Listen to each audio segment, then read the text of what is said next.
It's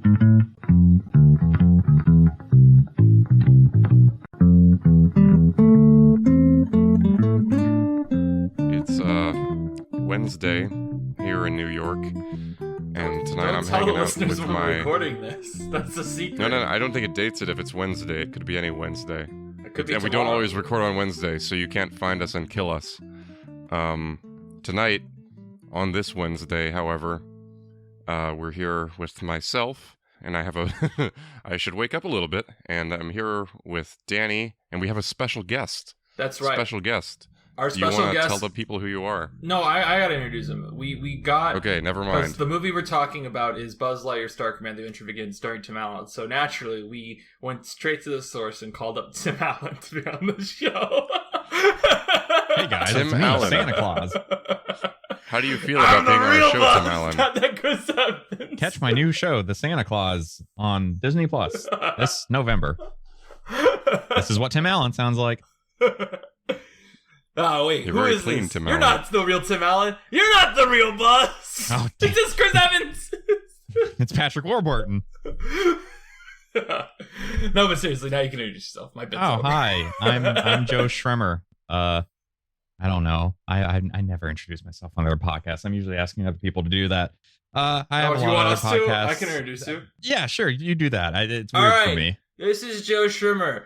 Best known from me is if you listen to my other podcast and former previous podcasts is thanks to our editor Joe. Thanks, Joe. That's me. That's him. He does not edit this podcast, so I'm we that don't guy. thank him here. We have no money. Joe Yet. Joe is on a multitude of podcasts. Some might say a litany of podcasts. Not me. I don't A say certain that. co-host of mine on a Certain co-host handful of them. too.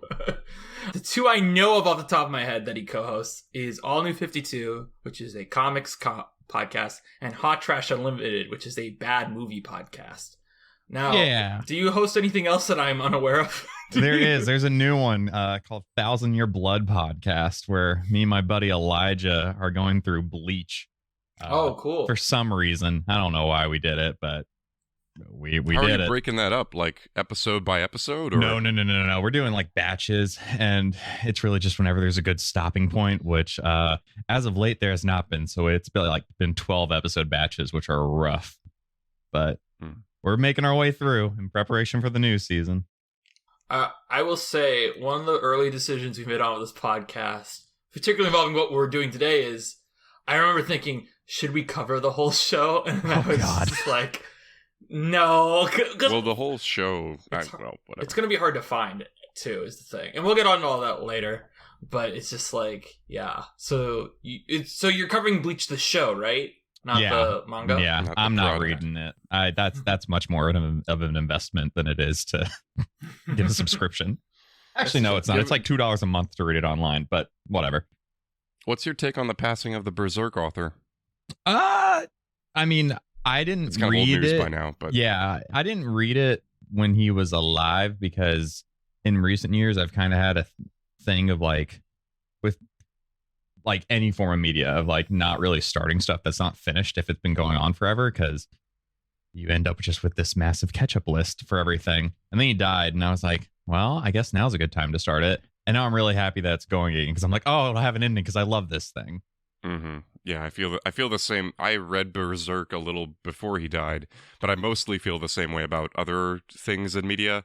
Like I just started Better Call Saul after the show ended officially. Very much a fan of having a schedule. Exactly. And yeah. It's like, doing I don't have to doing it wait. that way. And then like, Bob Odenkirk had a heart attack and like it would have killed him if like certain circumstances were going on. Still lost that Emmy. I don't even know who won the Emmy, honestly. Oh, it was the Squid Game guy. I don't watch Squid Game. Oh. You've never seen Squid Game? Oh, wow. Danny didn't watch a 10-episode TV show. That's so crazy. You are not missing out. Who would have thought, Danny? I think the only 10-episode Netflix show I ever watched, I don't think it's 10 episodes, but by that I just mean like a viral Netflix show I ever watched was Queen's Gambit, which I liked, but it's also like, I like That was shows only that 6. I could... Oh, I thought it was 7. Whoops. But, maybe. But the thing about that is also, it's like, I like shows that Yeah, I get that you guys like it all to be out at once, but I still want it to be designed that I could watch it weekly if I want, because I cannot commit to watching a bunch of shows, like episodes in a row really quick.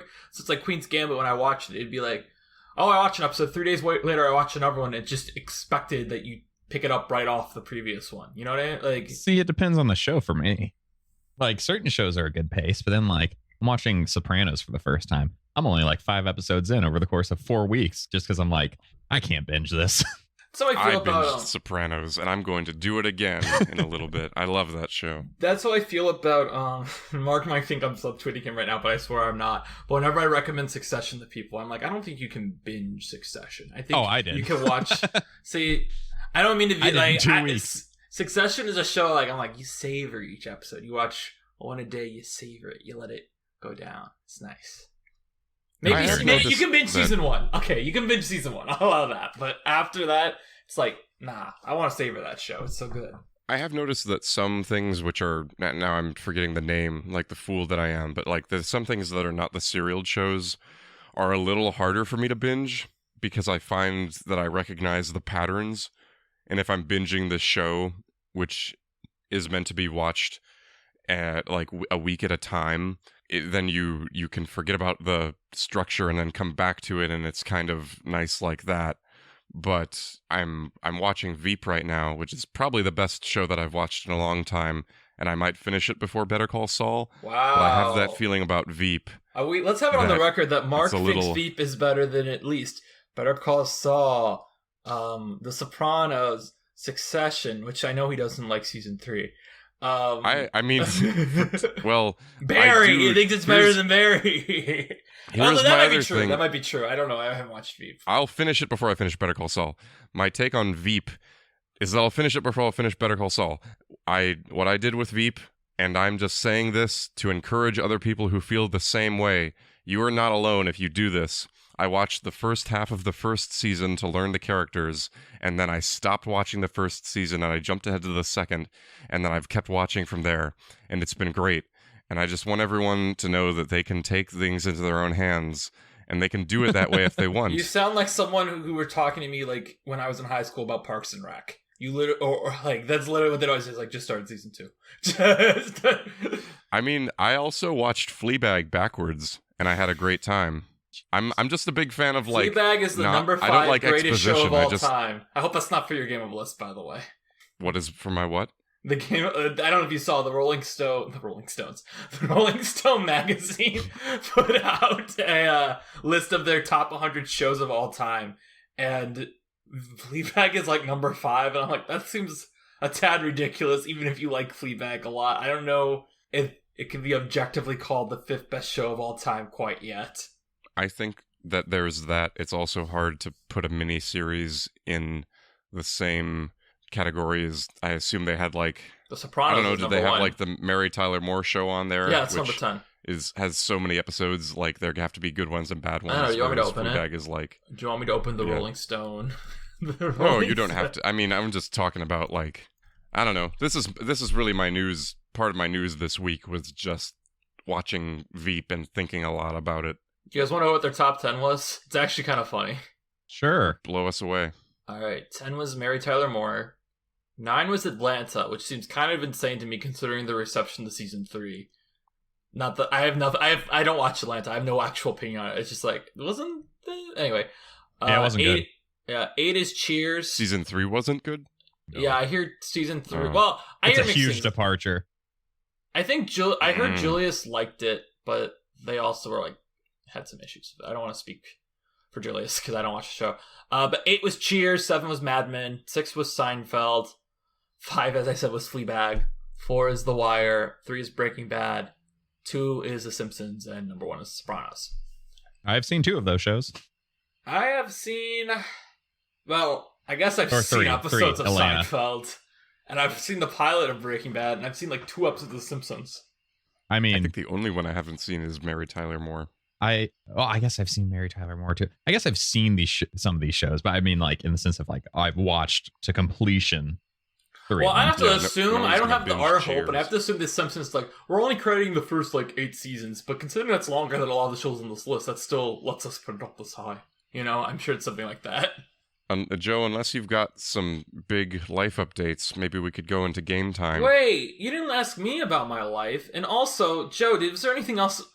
I do want to get to Joe before I talk about me. Sorry, Mark. Okay. Mark's like, we're going to try to get a full 2 hours out of this immediately. Like, let's just go straight to games. No, it's like 10 minutes. That's a good amount of time before we move on to the next thing. Whatever we talk about. Well, Joe, were you good with just being introduced by podcast? You want to talk about anything else about yourself? I did think about that. Is like, you have anything better? I play in a lot of metal bands. If you're into that kind of music. Yeah. What kind of metal?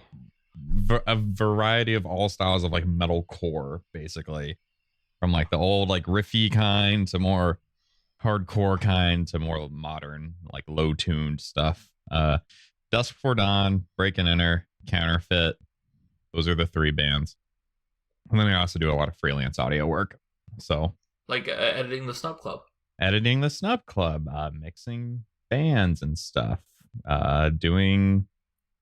Did something else that was weird. I forget what it was. I did some audio work. You used to edit Wise with Ty and Dan. Well, yes, that's along the same lines of editing the Snub Club. Editing audio. I was like, I still matter. You have such a beautiful audio editor life. It ain't all it's cracked up to be, but it's fun. It's nice to flex the fingers every now and then. It would be really funny if you're like, it's not all it's cracked up to be, and then you just went to this very dark story that's like Scorsese-esque about the time you got like accidentally lined up with a dark job like at a funeral parlor editing stuff, and it turned out the mafia came in and was like, hey, this is me writing Joe Schremmer fan fiction right now. Yeah, that's definitely way more interesting than what it is. What it usually comes down to is, oh crap, this is due tomorrow. Oh, it's 9:00. Okay, time to stay up late and get this done. Joe is also and you've already done it for this podcast, but also in the past. And Joe is my emergency, like, hey, someone did not record their audio right. Fix it. I'm audio Joe. Janitor. I'm Mr. Cleanup, Mr. Attempt to Clean Up. But yeah, it's all about the setup.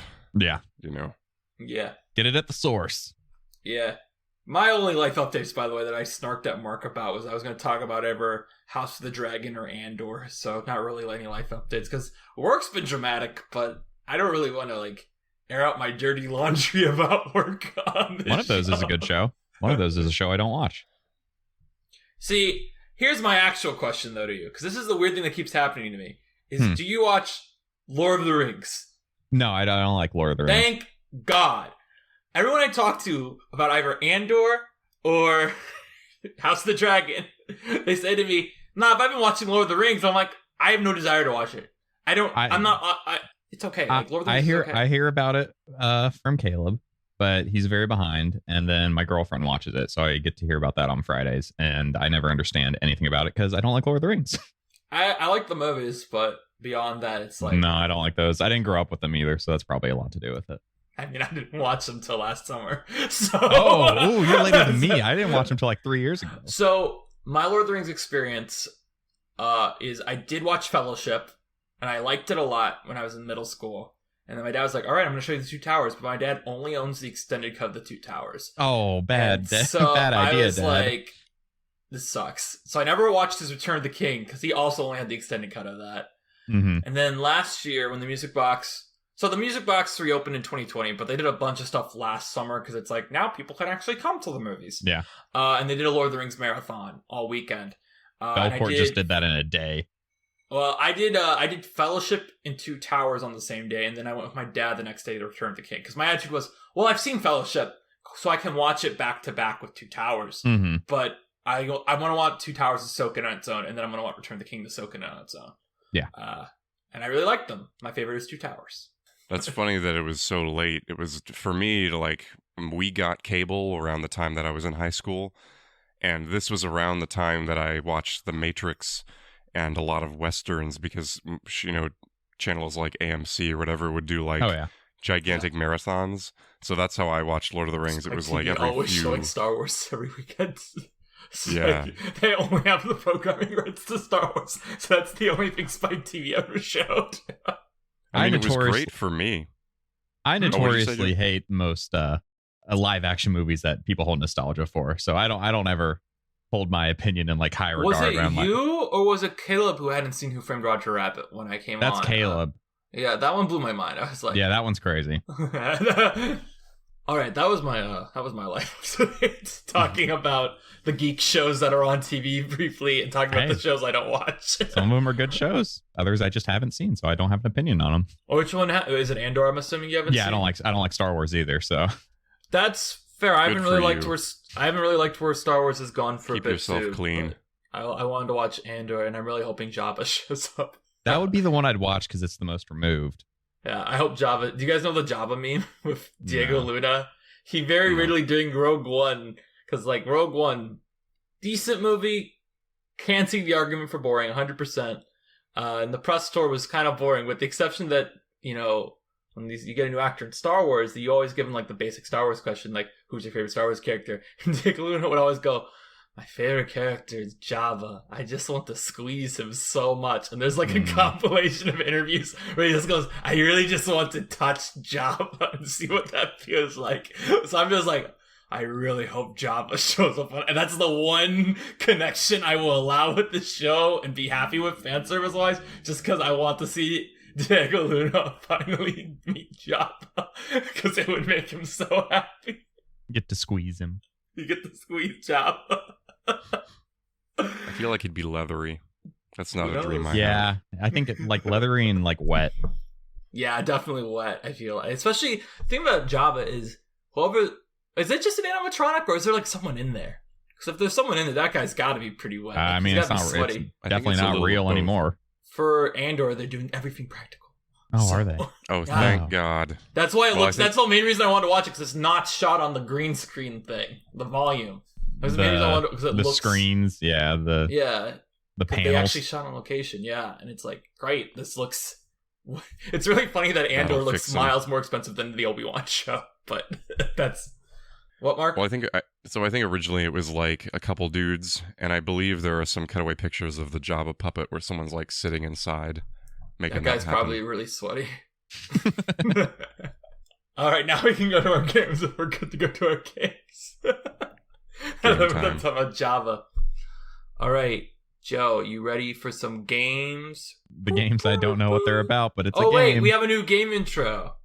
Play it, Mark. Time to play the game!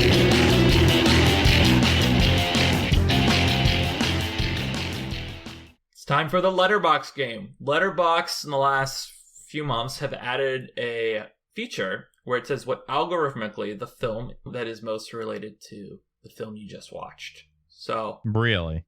yeah.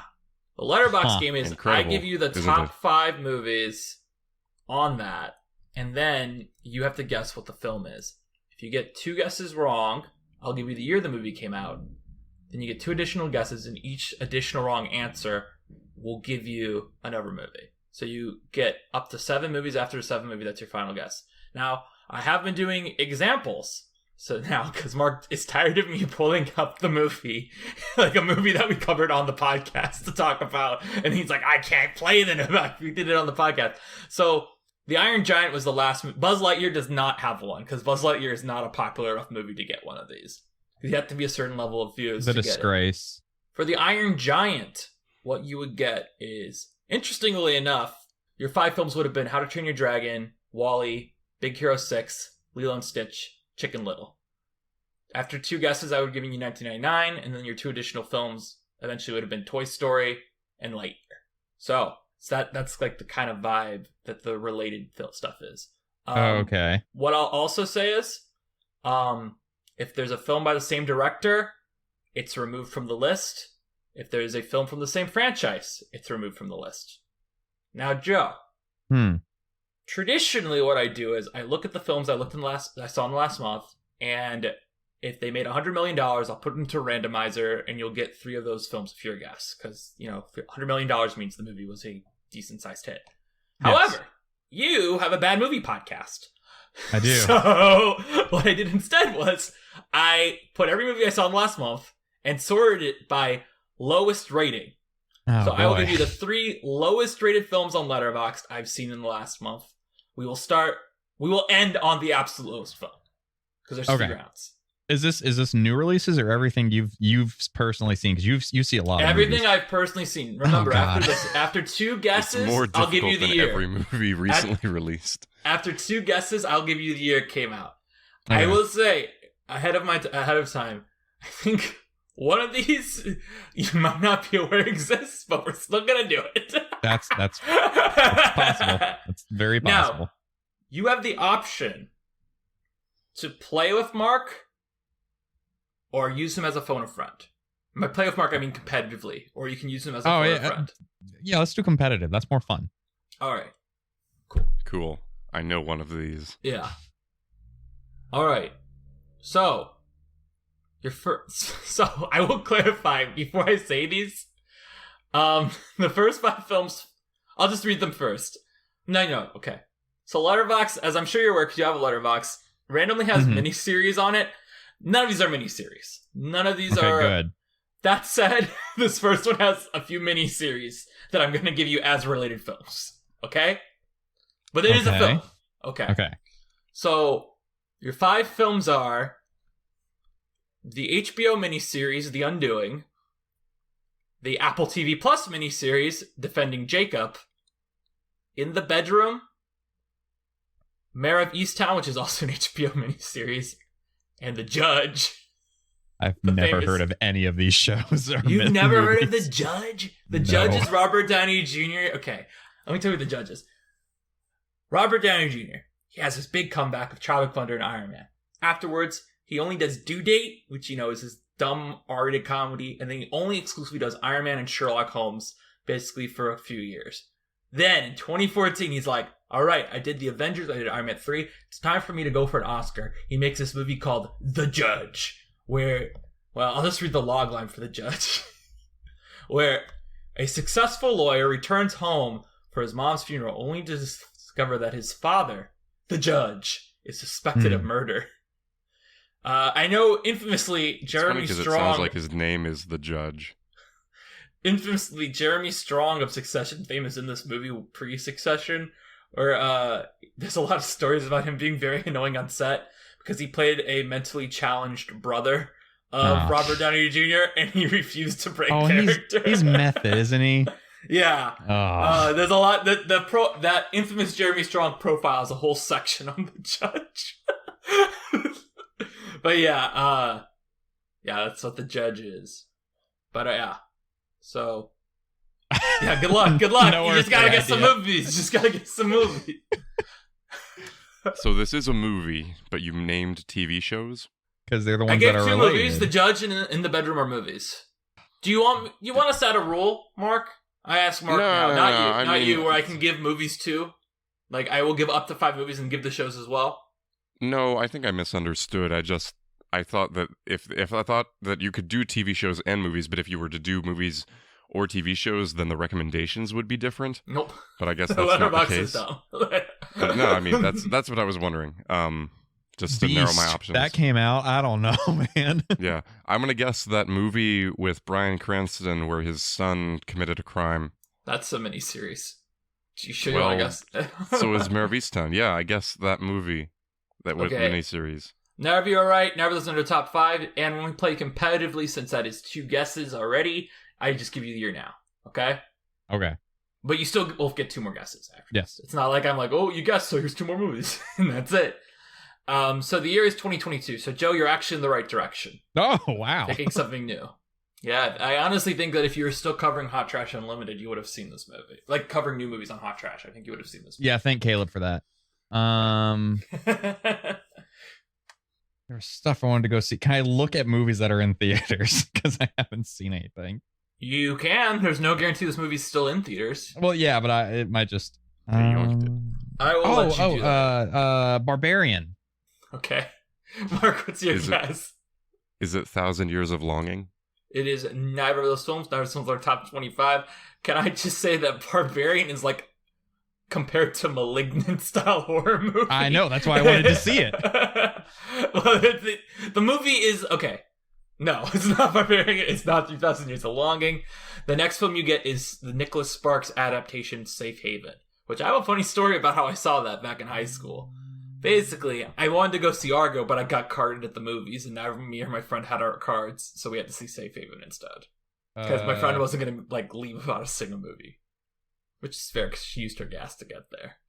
I can't think of, what just came out that Letterboxd would hate. You guys are such men. Vengeance. Vengeance? Mark, do you have a guess besides Vengeance? Well, if we need to guess it by not being men, did you see, is it out yet, Don't Worry, Darling? Is that your guess? I know what movie you're talking about now. I saw a preview for this. It is not Don't Worry, Darling. Wait. It is not. You're going to beat me to it. It is not, whatever you said. Vengeance. What was it? Vengeance. It's not everything. Now we're listening to top 25. I don't think Don't Worry, Darling will begin appearing in top 25s for a bit because it just came out last weekend. And that's also why it's on this list, because it's not popular enough yet to have a similar films. I'm actually pretty sure Don't Worry, Darling would have made this list if there were similar films to it already up. So now, since it is the last film I give you, I will give you the last film, then I recap for the listeners at home. So Your final film is so I will have to explain what this movie is too. It is The Unforgivable, which is a Netflix original film that was dumped last November with Sandra Bullock and Viola Davis in it. A woman is released from prison after serving a sentence for a violent crime and re-enters a society that refuses to forgive her past. Funny enough that I don't know, funny enough story, but Sandra Bullock is the lead. Okay. So to recap for the listeners at home, it's a film from 2022. The 7 films were the HBO miniseries The Undoing, the Apple TV Plus miniseries Defending Jacob, In the Bedroom, the HBO miniseries Mayor of Easttown, The Judge, Safe Haven, and The Unforgivable. Joe, what is your final guess for this? Okay, you said something about men or whatever. Yeah. Is it? I don't know the name of the movie. I saw it's the Annihilation director guy, right? What's his name? Alex Garland. The name of that movie is Men, which is kind of funny. That's my guess. Men. You're guessing Men, Mark. Wow, good guess. I'm gonna guess My Policeman. Is that out yet? I will let you guess again because My Policeman is only screened at festivals. It's just not out yet. Okay. I'm like your mom. If you pick a movie that's not out, I will indeed be fair to you and say it's not possible for me to have seen that film. So you're incorrect.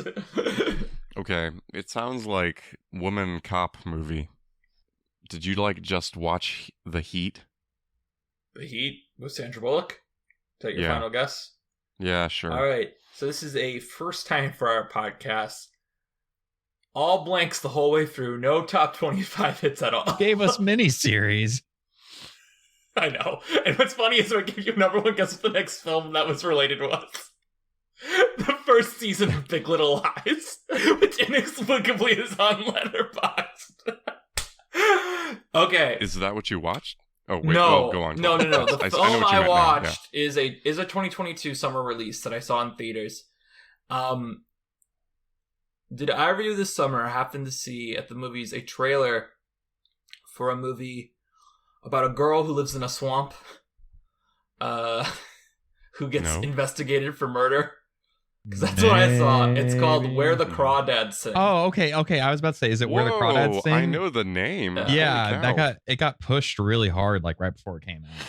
Yes, I saw Where the Crawdads Sing on Letterboxd. That film has a 3.2, so I guess I've been doing pretty okay on okay, yeah, I was like, I thought it got a pretty decent reception. It's got a 35% Rotten Tomatoes, but that doesn't mean anything. Normal people reception is pretty okay. All right, don't worry. The next two are actually really bad movies. So it's a really fun one. I'm looking at all 25 films, and I can't even make a connection between the 25. It is such an eclectic group of 25 films. All right. Your 5 films are Best in Show, the Christopher Guest film, Ted, Coming to America, the sequel, The Cat in the Hat, and Marley and Me. That's such a wide array. It is Is this one that I know, Danny? You might know this one. Joe, maybe we shift to being a phone a friend because I think Mark actually might know these next two. Okay. That's I might fine. know this one. Okay. Phone a friend. I don't know. No. Give a guess first. Give a guess. Let's get to the year. Yeah. I'm not gonna be able to get anything. Throw some guesses out so we can get to the year. I know an easy guess you could throw out that would easily hit another top 25 and not help you at all. Cats, because there's a cat in the hat. I don't know. It is not Cats, and Cats is not in the top 25. MacGruber. MacGruber is a good movie, and it is not in the top 25. Never seen it. It is a well-received movie. Okay. The year, funnily enough, is 2019, which is about the year Cats came out. Yeah. Oh. Is it Paddington? I mean, no, it's not Paddington 2, but is Paddington 2 on the list? I can't answer that unless you formally guess it. I'm just formally guessing it so we can move along. I just want to know if it's on the list. Well, Joe, Paddington 2. Okay.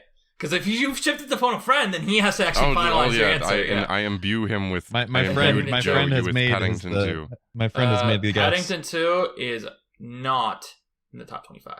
Okay, well, it's not about bears. The We Bare Bears movie. No. So do I give the year now? Did we already give the year? You already gave 2019. the year. 2019. Wait, so then you just threw out 2 guesses before I gave the other films. You're messing me up, Joe. You didn't let me help you more. Well, can I be the phone, the friend, because I think I know what it is? Okay, well, can I say what the next film is? Sure. Yeah. The Simpsons movie. Wonderful. Okay. Ring-a-ding-ding, phoning a friend. Oh, what up? Hey, I think this game you're playing, you should say, I think it's the Queen's Corgi. The Queen's Corgi. Mark is correct. I did watch the Queen's Corgi the day the Queen died. Yeah. Do you know what the Queen's Corgi is? No. Oh, man. You should do this for Hot Trash. All right. It's on Amazon Prime. It was a rough watch. No pun intended. Just kidding. Pun was intended. I will read. So, the tagline for the movie is, "For dog's sake." This is the tag. This is what it's about. Since his arrival at Buckingham Palace, Rex lives a life of luxury. Top dog, he has superseded his 3 fellow corgis in Her Majesty's heart. His arrogance can be quite irritating. When he causes a diplomatic incident during an official dinner with the President of the United States, Donald Trump, he falls in disgrace. Betrayed by one of his peers, Rex becomes a stray dog in the streets of London. How can he redeem himself? In love. He will find the resources to surpass himself in the face of great danger. The letterboxd average for this film, so remember the last one was 3.2? This goes all the way down to 1.8. I didn't know if you... This was the one I did. I thought you would have known where the crawdads sing from the trailer. This is one I'm like, I don't know if you know this one. But this is a really bad movie. This is... All right. You ready for your last round? Of course. All right. Let's see if you redeem yourself. Your 5 films are Moulin Rouge, The Greatest Showman, Singing in the Rain, Chorus Line, Chicago. Elvis. No, it is not Elvis. And Elvis is not in the top 25. Oh, Another wow. guess, please. Les Mis. Les Mis is in the top 25, but it is not Les Mis. Okay, so it's a musical. Yeah. Your year is 2019. Cats. It is Cats! Cats! And I had to remove Cats from the top 25. Yeah. They're like the original pro shot version of Cats. The next 2 films you would have got would have been La La Land and Mamma Mia. Those are most related to Cats. I made Mark watch Cats when I visited him. I've seen it twice. That was my 3rd time. I love Cats. It's great. Well, that is the right response. Well, I guess I refuse to argue. But yeah, those were the 3 worst movies I saw last month. 2 really bad ones. Oh, do you want to know what the Cats average is? Out of curiosity. Oh, sure. It's got to be like a 2, right? It's a 1.4. Yeah. No, it's lower than a 1.8. It's 1.4. That honestly seems unfair. Having seen it now, I can't imagine that it's worse than the Queen's Corgi. 38% of its reviews are half stars. That movie was a trip in the theater. I was like melting into my seat of going. I've seen it twice in theaters, but once was at a rowdy screening. I saw it at a rowdy screening, so that time it was more worth it. Okay, yeah. If you're curious, Queen's Corgi has less of a half-star review, but it actually looks to be more... So it looks like with Cats that it's pretty concentrated in the half-star and 1-star reviews, okay? Like if you add those 2 together, you get over 50% of the reviews locked. Yeah, I imagine Cats has more reviews too. Oh yeah. But for Queen's Corgi, it's pretty spread out between 0.5 star and 2 stars. Although, honestly, if you saw Queen's Corgi, you'd definitely be like, how can anyone be, like, kind to this film on any level? Like, how can anyone be nice to this? But yeah, so all 3 of those movies, bad. With the exception, I guess, of Where the Crawdads Sing, which is just mediocre. And only one of them you've covered on your podcast. You missed the Queen's Corgi. Well, streaming kind of killed a lot of momentum in that podcast during the pandemic, so we try not to go there anymore. That's the Letterboxd game this week. Join us next week when Mark and I switch our games. Or do we? That's not next week, I lied. Cut that out, Mark. Join us next week when, I don't know, I just do the 100 million groceries with Sarah. I don't know what we're doing next week. Okay. So my game this week is the game of lists. I go online, I find a list of movies, and then I ask you questions about them. I give you whatever hints I want, and this is trivia. Hang out, have fun. And I want to play this one competitively. Okay. We don't get a choice. We don't get No, you don't. We're talking today about a show that was adapted from a Disney Pixar animated film. Danny, you kind of gave me this idea this morning. We're going to talk about the list of animated spin-offs from Disney animated movies. And I want to be very specific about that. There's a lot of those. That is important. There are actually 65 of them. Oh, just as many episodes as a I show was going to say, that's crazy. Yeah, it's a weird... I mean, that's the number of ones on the fandom wiki, which includes upcoming ones. Oh, okay. There is no good journalism on this subject. Unsurprisingly. I'm surprised you didn't just look up list of shows broadcast on Disney Channel and just made your own list. Not all of them would have been on Disney Channel. Some of them You're right, some on of them on ABC Family. You don't know how easy this game would be if I just looked up lists of movies, but I feel like it is a waste of the public's time to talk about Screen Rant's list of the best Disney TV adaptations. Yeah. I have no... I hope this is kind of like fun and brain exciting, and that's just this like better be fun. shoveling if this garbage. Fun, I'm suing you. All right. Prepare to have fun, everyone. Oh, or else. So I'm ready. I'm gonna ask you 3 questions, so one of you can win. All right. Is it who buzzes in first? I mean, yeah. If you do the same answer, but I'd say it's kind of like whoever gets the first right answer. Okay. And they can talk about it. Or Lilo and Stitch the series. All right. So, first question. So funny if that was the answer. Go on. So first question is, which show of all these animated adaptations, which show was the first to be adapted from a feature? Beep. I think it's the Jungle Book, Tailspin. That's probably it. I'm gonna go with Aladdin. That might predate it. It'll be really funny if it's Little Mermaid. Oh yeah, that had a TV show too. Oh yes, they all did. I mean, most of them did. I couldn't figure out enough to like ask the question of which one didn't. But Tailspin is actually a good guess. Fun fact about The Little Mermaid: it is incorrectly often called the first adaptation of a TV show. This is a part of the thing that really annoyed me checking this out. But the first one was actually The New Adventures of Winnie the Pooh. Oh, that makes so much sense because I feel like we think of Pooh more as like a short film. Yeah. Television franchise, but it was a movie. Yeah. Well, it was a short film first, but then it was a movie, and then it was a show. So. Yeah, I don't know why people consider The Little Mermaid. It's like the Winnie the Pooh came out 88, I think, and Little Mermaid came out in 92. The shows did. Pooh was a good show. I had so many VHS tapes of that Pooh show. I should launch a podcast that's just recapping the Pooh show on Disney Plus. You should. It would be 65. No, it wouldn't. 65 weeks long. Oh, I actually knew how many it had.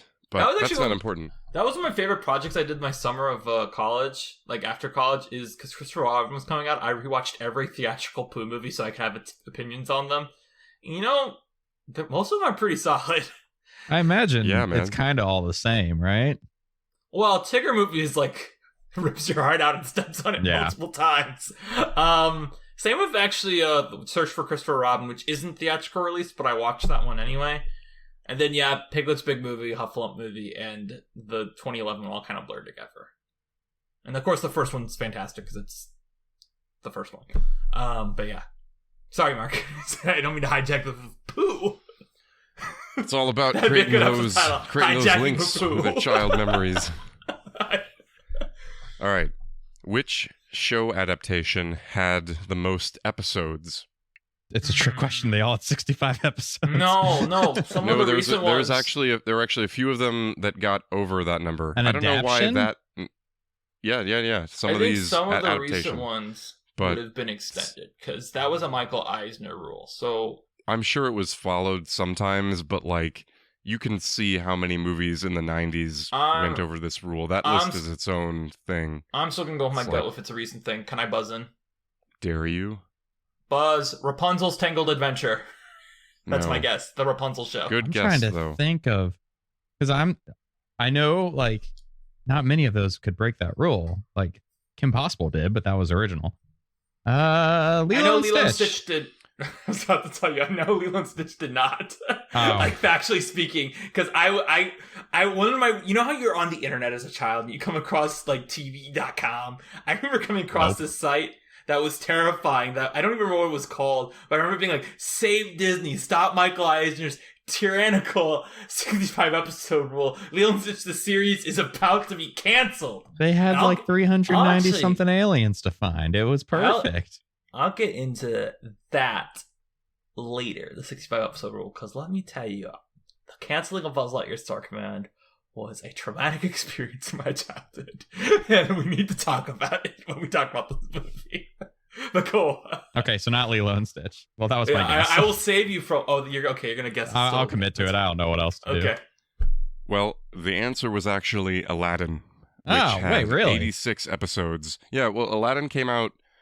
I don't really know why, but it came out from 94 to 96, so it's a possibility that this was kind of like in the earlier days of this, depending on how old we all are. So I think, like, Pooh actually, I don't have the number in front of me, but Pooh had, Pooh had 50 episodes, now I finally remember. Never mind, Aladdin had 86 for some reason, and that is the most for any adaptation. I think Kim Possible hit 100 off the top of my head. I think Kim Possible actually did hit 100. It got like an extra 2 seasons. Well, you want me to? Are there any? Do you want to? What is the most episodes that one of these Disney Channel animated shows has ever had, regardless of whether it was adapted or not? I'm gonna go with. Wait, can I ask? Is this a trick question? And you're gonna say it's DuckTales because you're combining the revival with the original? That's different. That's 2 different shows, though. Yeah, I wouldn't say that. No. Okay. Just I one just show. wanted to be sure about it. I was like, you're not tricking me with DuckTales, I'm not like every Pooh product, you know. Yeah, that's fair. Or like every Muppet iteration. Okay. Which isn't technically Disney. I'll let Joe guess first on this one because I have a gut feeling. Don't Price is Right me. No, I have the show in my mind, and if you don't guess it, I will. We're just guessing the number, right? Guess the name of the show that had the most episodes. I'll go with Kim Possible. Yeah, because that was the big bring him back from the dead. I think it's Phineas and Ferb. Oh, I think because we're talking total show. I think it's Phineas. Famously, Kim Possible was beaten by the winner Phineas and Ferb. Yeah. Yep. Famously, yes, we were all in edge of our seats to see if it could I don't know. Famously, it's like famously to me reading about this on the fandom wiki today, and cross checking. Wait, so it was the Christmas episode that pushed it over? That's kind of cool.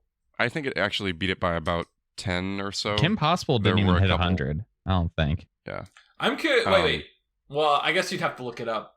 Is it actually half-hour episodes of Phineas and Ferb, or are they like counting segment-wise? This is how many episodes it had. You know what I mean? No, it's half-hour episodes. Okay. They made sure to count like this is it won in the half-hour category or whatever. Got it. Okay, special bonus question because that wasn't supposed to be the one. What show of these adaptations? This is kind of a dumb question. Which show also is the only one, to my knowledge, that took the characters from the films and adapted them into original Chinese and Japanese productions? That was Lilo and Stitch. Yeah, because Lilo and Stitch had an anime. It had an anime. Yeah. Correct. Finally, Lilo and I wanted to bring it home with Lilo and Stitch finally being the answer. I was but yes. thinking your Lilo and Stitch question was going to be about which one of these met over cartoon, which one of these had crossover episodes. Lilo and Stitch. Lilo and Stitch is also the Lilo and All Stitch right, that was the crossover game of episodes were lists. so weird because they didn't. You all did very well. Mark, What? I'm talking about the Lilo and Stitch crossover episodes. Do it. It were weird because I think the Jimmy Timmy Power Hour was first, and in that they're God, very that was careful. disturbing. But like they adapt the look of the characters. Yeah. In the Lilo and Stitch crossover episodes, they literally we're just gonna throw the same character models Proud in there. Family's It's here. gonna look really weird. I remember American Dragon. Like Yeah, that was the other one. Jake has totally different eyes. And also Recess crossed over with them. Oh, that would have been a good question too. A bonus question. Which is the only one of these to get a theatrical movie? I'm pretty sure Recess is the only one to get a theatrical movie. Maybe. I mean, you kind of. Oh, going the other no, way. you know what else did? Hey Arnold, which is a Nickelodeon product. Never mind. Yeah. You know what else did? I actually I've do invalidated remember. myself. I remember another one. Can you guys remember the other one? It is an obscure cartoon. It lasted only a season, but it inexplicably got a theatrical movie. I wrote a paper on it in college about trans that clears it up. narratives in cartoons. And I compared it to the Fairly Odd Parents episode where Timmy wishes he was a girl. It's a Disney show? Yeah. I don't know. To be clear, it's not like about trans people at all. It's No, just I you can wouldn't read think it. so. To be clear, in the paper in which I argue it is about trans issues, it is not actually about trans issues. I mean, I feel like watching the movie with the idea you're going into it with like, Danny told me this had to do with trans issues. It's impossible not to see how it's a very problematic film. I don't know. Tell me. It's do you guys remember the story about the dog who wanted to be a boy teacher's pet? Oh, that did have a movie. Was it I do theatrical, recall really? that. It was theatrical because, oh my god, story time with Danny. There's going to be a lot of them today because we're What about finally Doug? reaching the time where Danny... Okay, that's true, but Doug was a Nickelodeon film first. And I actually, was Doug movies theatrical? Doug was a Nickelodeon show first. I wouldn't have been I don't- alive when it was. Yeah, I think I was like 2 when it was in theaters, if it was. But what I was going to say about Teacher's Pet is that Teacher's Pet is,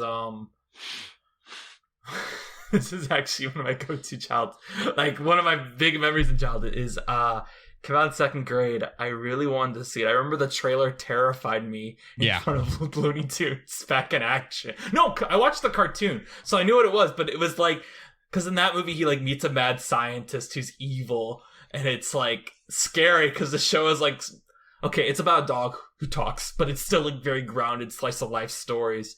But that's like, now we're meeting a mad scientist that can actually turn you into a human. But I remember I asked someone on the playground who had a crush on, can we go see the movie together? And we did. And I was like, oh, that was like, and I was really like, I remember, you know, Mark always talking about all this. No. You remember Mark knows. I actually might have mentioned this in one of the Elias episodes you edited too. But Mark, do you remember in the last few weeks where we've talked about like what we quote as a child and how it like just comes? I remember saying to my mom when I had this movie planned to go see with a friend who was female in 2nd grade. I was like, I quoted Spider-Man and I was like, honey, is that an angel? Like, you know, Yeah, you I did cried tell like that a story. baby when you were in Cinderella. Like, I remember saying that to my mom. My mom was like, Danny, what are you talking about? But anyway, we went to the movie, and 2 days later, she said she was getting a divorce from me on the playground. Oh, So dang. it did not work out. That's rough, She was buddy. getting a divorce from you? Yeah, and actually, it's not really a punchline. It's just like a funny natural development to the story. Like 12 years later, is I moved away from that school after that year, but inexplicably, I moved over a couple towns, and it turned out she did too, and we ran into each other like my junior year and her senior year. But by then, she had found herself and was like happily dating another girl in Indiana. What a great setup for a rom-com there. That would be a tight 90 minutes. You like rediscovering this person and then finding out that she's dating another woman. And then that song by Weezer plays at the end. I was going to say, is this just like the remake of Chasing Amy for the modern day that we don't need? Oh, that's right. This was a movie. Never mind. All right. I Joe, haven't we have watched it questions forever. for you. I think Okay. we're ready to move on. Can I make that All right. unilateral decision? Do it. Joe, tell us how you first encountered Pixar. Oh, man. That's probably... I really couldn't even tell you what my first encounter was. Like, I grew up on the Disney stuff. Like, it was just Disney and Pixar. I'm all encompassing it. But yeah, okay. That's just what I watched all day when I was a wee lad. All right, what would you say was your favorite than Pixar movie as a kid? Because you gotta give us a little more than that. yeah, a little more. Yeah, no, I'm leading into so you can ask the question, so it feels more natural. Of course. Yeah. You didn't take my cue. Yeah. Definitely, it's changed a lot. A lot of my like letterbox lists of nowadays will be like, here's the movies I like, and then a vast list of stuff I'm just completely ambivalent towards, and then the bad stuff. But it's definitely the Toy Story stuff that still reigns at the top, and always did. I had so many Toy Story toys, so much Buzz Lightyear stuff. I was Andy. I wanted Buzz Lightyear, everything. So you're telling me that in 1995 you went to go to a movie, and during that movie it opened with a title card that said "in 1995"? I wasn't even a thought at that point, but I could have been. Maybe change it to like 2001, and then we might be a little more on to when I would have been going to the theaters. I'm referring to I know. 2022, I know. which I'm aware. But you've seen it, right? Because there's no way it's not going to come. Okay. It's definitely going to come up on this episode. It can't not come up. Okay, well then, what do you think of when you think of Pixar? Like when you see like the trailer for, like, let's say not Lightyear, but let's say like the trailer for the next Pixar movie comes out, and you see that Pixar logo. What do you think? Ambivalence. I don't want to say I've outgrown it, because I feel like that's like doing a disservice, because I don't think like I watch a bunch of cartoons even as an adult and stuff, so it's not like I've outgrown cartoons or anything, but I think it's like a combination of like retreading kind of the same ground, and the message isn't as much for me, and also a little bit of like maybe the touch has been lost a little bit. I haven't seen every Pixar movie in the past couple of years, but I've seen a lot, and none of them do it for me anymore. So this is the part of the show. The only time I promise I will attack you. Okay, I might attack you like during the actual segment about Buzz Lightyear, but this is whenever people say, because this has happened before too. You're not our first guest to say you think they've lost the touch, but I always say that. Last time I said, I'll say the same thing. Have you seen Soul, Luca, or Turning Red? Two of those movies I feel like I would absolutely despise. Soul I'm kind of interested in, but I have ambivalence. I have no desire to seek it out. I think it's interesting you think you would despise Luca, but it looks really boring. You think you despise Turning Red? I think Turning Red is surprising. Turning Red is for girls. No, I'm kidding. I really hate the modern art style of a lot of these movies. That's another big turnoff for me. I don't like the big like roundness and like big eyeballs that all these movies have now. You know, I get that, but I think that's super interesting for you to have that opinion, because I feel like a lot of people prior to Luca, and not Turning Red had all that backlash on social media before it came out, but I think prior to Luca, a lot of people were like, with Soul, it's like, can Pixar just stop making these photorealistic films and like go back to animating? So I think it's interesting that you're like, nah, I do go back to the photorealism. I saw one other movies recently. I'm trying to remember what it was. No. It was an older one. Like older than that, but newer than like past Good Dinosaur, because that was another one where it was like, oh man, this CG is great. I don't Probably understand one of why. the sequels then, right? Was it like Toy Story 4 or like Incredibles 2? I haven't seen Toy Story 4. I've seen Incredibles 2, but I saw that when it came out. Did you finally watch Coco after I bullied you on Letterboxd about it? I'm gonna watch that at some point. Again, I haven't. But that's the only one I'm like actually looking forward to that I actually want to see. I don't have. I'm very bad about like sitting down and watching a movie.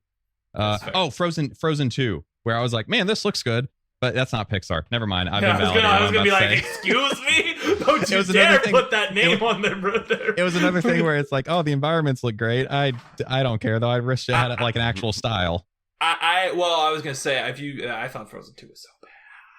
I thought Frozen 2 was bad. Oh, I did too. I didn't like either of them. I saw the first two back. I saw them both back to back after never seeing them and didn't like them. Yeah, Frozen. I think Frozen 1 is solid for kids, which is pretty damning with faint praise from Danny. And then I think Frozen 2 is bad, period. Just bad. I don't see what kids enjoy out of it either. What?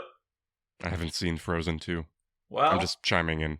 That will be our April Fool's... No, I'm kidding. It can't be. If we say it's our April Fool's episode, it can't be. We have more April Fool's ideas than we have episodes of this show. I'm really excited for April Fool's episode. Although, will we do one? All right, we don't know. Do you want me to intro the movie? Do it. Yeah. It's time for a detour! Last time on Looking for the Ocean, we watched a short film titled For the Birds. However, For the Birds famously was attached to Monsters, Inc. But we're not talking about Monsters, Inc. today, because For the Birds premiered at a festival in 2000. And in between the festival premiere of For the Birds and the release of Monsters, Inc. was released on direct-to-video was Buzz Lightyear Star Command: The Adventure Begins, starring Tim Allen! A pilot movie for the upcoming Buzz Lightyear TV show, which, might I say, was not yet advertised because I remember it said on the VHS, and I'll get into all this later, on the VHS it said, stay after the credits for a special announcement about Buzz Lightyear. So I was like, oh, and then I stayed for the credits, and sure enough it was like, a TV show coming to Disney Channel and ABC Kids, and I was like, what? But yes, Buzz Lightyear Star Command: The Adventure Begins, starring Tim Allen, is the pilot movie for the Buzz Lightyear Star Command TV show. It seeks to give an origin story, not for Buzz Lightyear himself, but for the team that he would have within the show. So that way kids would understand just who these other characters were that were not Andy's toys that would be involved in the show. The film infamously includes also, and I'll explain why I say infamously as soon as I finish the sentence. The film infamously includes also the LGMs from Toy Story. Famously, recently, Angus MacLean, director of Lightyear 2022, said, my film does not feature the LGM because they are mascots for Pizza Planet. They were featured in the classic television series because it was cross-promotion for Pizza Planet. I think no one in their right mind needs to explain it that much. They're aliens in the world of Toy Story. It makes sense they are here. You know, it's not a bad, headcanon. I'm thinking about it. It's like, yeah, that's a fine reason, but also, we don't need word of God about it. Yeah, I don't need it, yeah. God forbid we put creatures in the space movie with Buzz Lightyear. According to Wikipedia, this film is also known as Buzz Lightyear Star Command the movie and just Buzz Lightyear Star Command. The show only ran from October 2000 to January 2001, at least new episodes. I can guarantee you that is not how long it aired on ABC Kids or ABC Family, because I know exactly when we're off the air. The creators of this show went on to make a show we've already talked about on this, which is Kim Possible. This is the show they had their training ground. Really? Yes. Man. Yeah. I thought that's why you were bringing it up, actually. No. Partly because of the episode list, but yeah, they did that too. Yeah, they created Kim Possible, and they produced the Penguins of Madagascar show. And I think, it looks like they did recently, their last recent show they did was the Big Hero 6 show that they had on Disney Channel. Yeah. So they just keep making these action cartoons for Disney Channel. I don't know if they did anything prior to Buzz, but I have to imagine Buzz was their first thing. I will check really quick. I think that is true. It looks like they produced the Captain Planet. And actually, these guys wrote Return of Jafar and The King of Thieves and Simba's Bride. Yeah. So a little more background on that, and this comes from a few of us. We watched the Defunct Land episode about this, but it was like they wanted to do the Buzz Lightyear TV show, and then it was in production, and then they decided they'd push up Toy Story 2, so that would get released first to not confuse people, and then the Buzz Lightyear show was originally not going to have this movie pilot, but they decided to make the movie to be the pilot for the TV show by combining a few storylines, and that's how we get the Buzz Lightyear movie is promotion after Toy Story 2. Yeah, it almost came out beforehand, and Zurg was shown in this before he was in Toy Story 2. Yeah. Now, what I will also say is this show won an Emmy for Best Sound Editing. Really? A daytime Emmy, of course. It lasted... Was it 60? No, it only lasted 60... Oh, it did last 65 episodes, because according to Wikipedia, it lasted 62, plus the pilot movie that would be aired as 3 episodes. As 3 episodes, yeah. So yes, it was a 65-episode show. The film was nominated for 2 Video Premiere Awards, which I guess was something that direct-to-video films got. It was nominated for Best Animated Video Premiere and Best Animated Character Performance for, of course, Tim Allen, with his title, of course, because his name is in the title. I won't refer to it as the full title. Buzz Lightyear Star Command: The Adventure Begins. starring Tim Allen. But yes, but I don't think he did it originally. Nope, I believe he came it was in done by after. Patrick Warburton.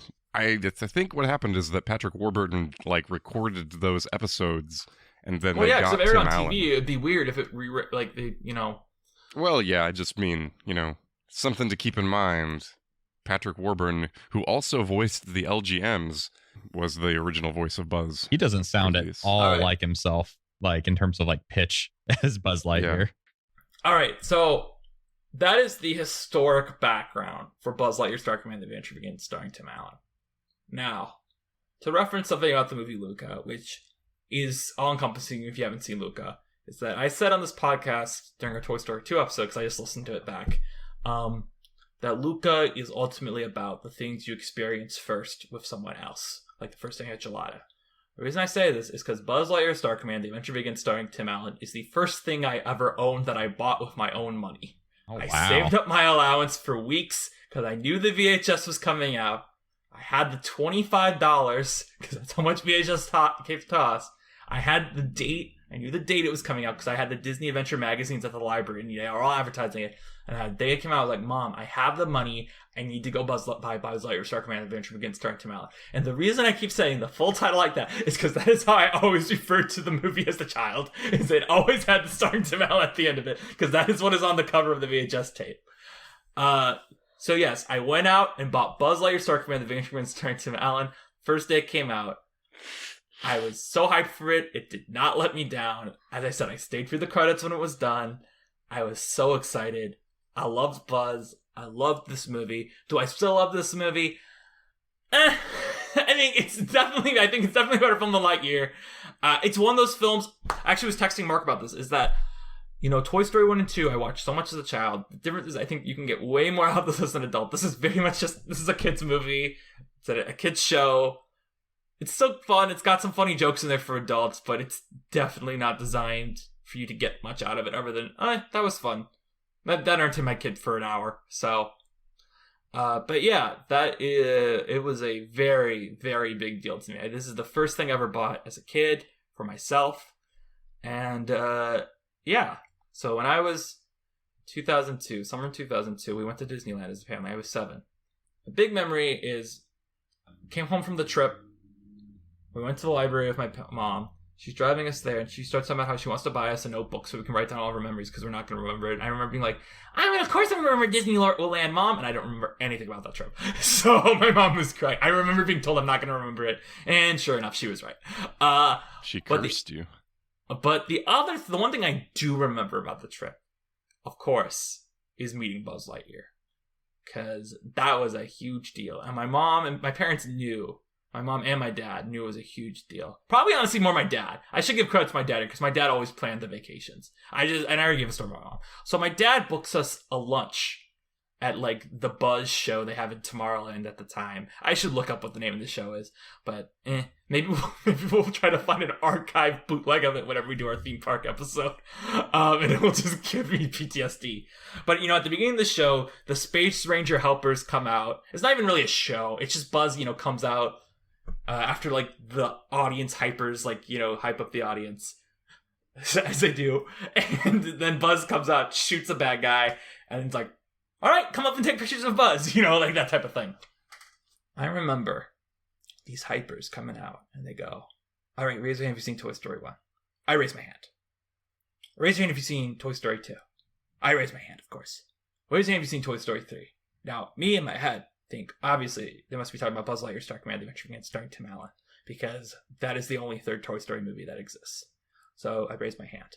You know what they say to me? Point and laugh at this dumb kid. They do. They go, Toy Story 3 is not out. We tricked you guys, but we've seen the Buzz Lightyear movie. And I was like, no! No! And I was so embarrassed that I got it wrong in front of my hero Buzz. It was a big You remember deal. that too. He was like, I'm never going to think about this dumb kid ever again. Well, the more reason I remember I must have been embarrassed by it is because the one thing I do have is this photo of me there, like meeting Buzz. Crying. And you can see my two brothers like up really close to Buzz, ready to meet him. I'm just like standing behind, really nervous that he's not going to like me. I was always terrified of the mascots. I I think Buzz was different, but I get what you're saying. I think my parents would always want pictures like of the kids with him, and I was terrified of these guys. I was terrified of Buzz because of I was worried he wouldn't like me. But yeah. Oh, it's Buzz Lightyear, Space Ranger. What a guy! I have so many like stories that can come out of this movie. Yeah, I think it's hard for me to pin down one story. It's more like I watched this movie along with TS2 and Bug's Life, kind of in that same amount of time when I was just over at my grandparents' house watching movies and eating pasta. So I don't think it would be. I don't think you'd get much from me going through like every time I was playing with my friends and reenacting scenes from this. But those are my stories from this movie anyway, like experiencing it as a kid.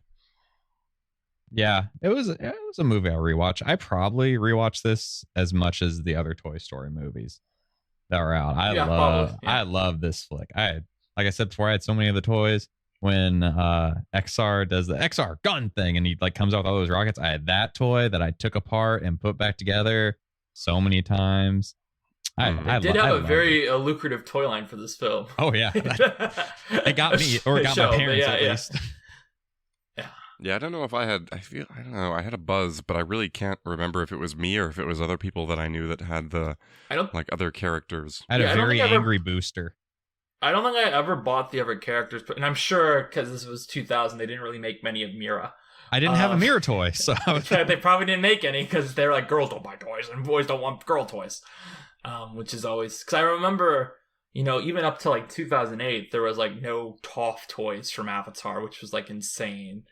But like, I think I only had the Buzz ship from this thing and my other Buzz toys, and I did have like a Buzz toy that was because you could get the Toy Story Buzz toys that are designed like and they the look Toy Story different. Buzz. Yeah, their buttons and were then you different. could get like the actual action figures that are from the show. Yeah, that are like the wings don't really bend as much. The arms are more like stiff, but yeah, a better realistic Buzz design than 2022. But I'm sure we don't want to get into 22 quite yet because you know what I did have.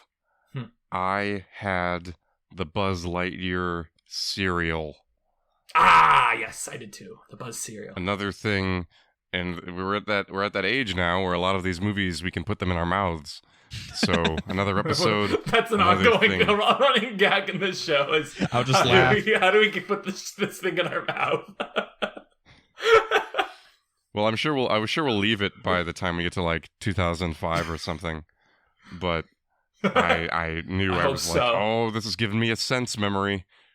So we got that as well. I feel like a lot of these things, I'm just like, I'm pretty sure I teach some, like that Buzz Lightyear ship, probably put that in my mouth. I had to look up the picture to make sure it was real, but it was. So, what do you guys think of the film today? Because I kind of said that already. Like, in relation to how I thought of it, or just just in general, like because I was like, I don't think this is that great anymore. I think it does its job. I was surprised at how much I was like, oh, this holds up. I'm having a fun old time the entire way through. And yeah, me too, everything's way longer when you're a kid. So like the fact that it was only 70 minutes, I'm like, really quick, like, cool. Like that only adds to it. It doesn't drag at any point. Yeah. I did kind of check out around like, I don't know, maybe the third quarter, because that's when Buzz is like captured. Yeah. And we kind of know everything about everyone. We're just kind of waiting for it to all get resolved and they have to come back. And I don't really care that these guys like get recognized by Buzz. Maybe that was a bigger deal. I don't know. I really remember, and I felt strongly again this watch about the first half especially. And I don't know. After that, it was a little like, eh. What shocked me when I was rewatching it, and I was texting Mark during this, and I really shouldn't be, because when you text someone you're going to do a podcast with, you kind of make all your points already, and you go like, well, I texted you about this on the podcast, and I was like, well, I wasn't there, and everyone gets annoyed, and now Danny's over explaining it, and it's a funny bit, hopefully. I don't get annoyed about that. Okay. I'm livid. Well, this is a movie that I realize is very like influential in the same way that Toy Story is, but it's weirder that this is very influential in how I kind of write. Like very specifically, Mark was just at like a workshop reading of a play I'm working on, and I texted him in the middle. It was like, I'm pretty sure I like almost lifted like this conflict of the princess has a name, right, and put it right in the middle of my play, just to make my main character like have some like pushback. And I'm like, yeah, but like, speaking of, oh, go on. No, I was just like, yeah, there's a lot of line readings of this just really stand out to me. It's like, oh yeah, I remember it. Like, you're not going out here without backup. I'm sure this is a movie I would quote all the time incessantly. And Wayne Knight as Zurg. Yeah, Wayne Knight. And Patrick Warburton, although he was recast as Buzz, does get to still appear as the LGMs. I watched both cuts, so I got to experience Patrick Warburton. Wow, you really prepared for that. Yeah, I was coming in with all of it.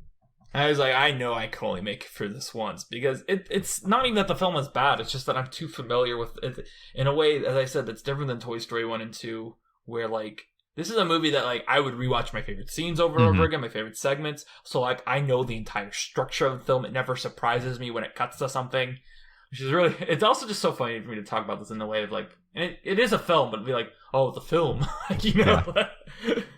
The pilot. Well, I think it is very, my thing watching it was like, this is very entertaining, and it is it's a very tight adventure story, and I really admire that, and it is entertaining. I don't know, it means a lot to me if a film can be quick and entertaining, which I think is something, like, not to do the comparative criticism thing, which you said you did not want to do. Well, okay, I think we should do it, but we should have a segment. We should have a segment in this episode where we're just like, all right, talking about Lightyear 2022 in this. But go on, I'm just saying this is a really fun adventure time.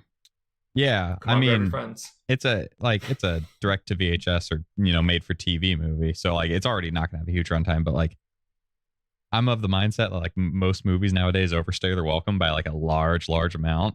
So like any time like I go to the movie and it's like an hour and a half, I'm like, cool. I'm so happy with this. When turn this on and I see that runtime, I'm like, I'm down. I'm gonna have a good time.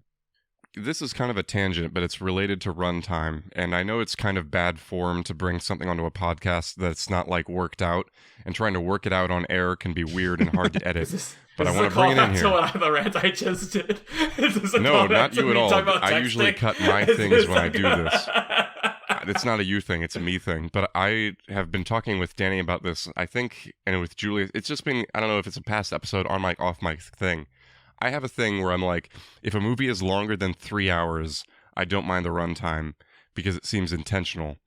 And if a movie is 90 minutes or around that amount, usually like 90 minutes or less, I'm like, all right, great. This is intentional, and they're intentional in different ways. Actually, this came up because we were talking about the Wakanda Forever runtime. Wakanda Forever being 2 hours and 41 minutes. Oh, God. And I was like, you know, I will defend it. I think 2 hours and 41 minutes makes sense. But what I was saying is that I think they're trying to like $1.99 us when they could just like get it up to 3 hours. If I mean, the $1.99 if they have that much content. I don't want to be too. The $1.99 of superhero movies this year was the 2 hour and 56 minute Batman movie. Jesus Christ! I don't want to talk about. I don't even want to get into that. Which I think earned it, but okay, not everyone feels that way. Well, no, but it's not a full 3 hours. Is my point. But it could be. I feel like Wakanda Forever, for the record, because I don't have a Marvel podcast anymore, so I have to drop my Marvel takes here. I think 161 minutes is a totally appropriate runtime, but I wouldn't mind it being longer. I don't think it should be shorter. Dude, Joe's giving a face. Dude, they have so much stuff they need to cover with this movie, considering that Chadwick Boseman passed away, and they also have a whole like story, a whole succession. They have to give each of these kids, because now it's an ensemble film, and there's going to be a whole bunch of unfunny stuff that they could easily cut to the floor and shorten it. Know that. We'll see. No, I don't. But I'm saying if it was 3 hours, then they would have like bits that they were so committed to that you couldn't cut it. Like they could have long jokes. Dude, that's what I'm saying about 3 hour movies. I hate to be like pushing back on your point, which is pretty well made, but since we're talking MCU, I'll just say I saw the Spider-Man No Way Home extended cut, which does take up to like 2 hours and 45 minutes, and it is so rough. Like that scene where it's just the Spider-Man talking, and then the movie, and like who would have thought? that deleted scenes that were originally taken out of the movie, then added back in, were a detriment to the movie's pacing. It's literally just Andrew Garfield and Tobey Maguire riffing for an extra 4 minutes, repeating the same bits they've made, but less funny about, like, the web shooters. And it's like, Yeah. I wanted to see more of them, but I didn't want to see more of them like this.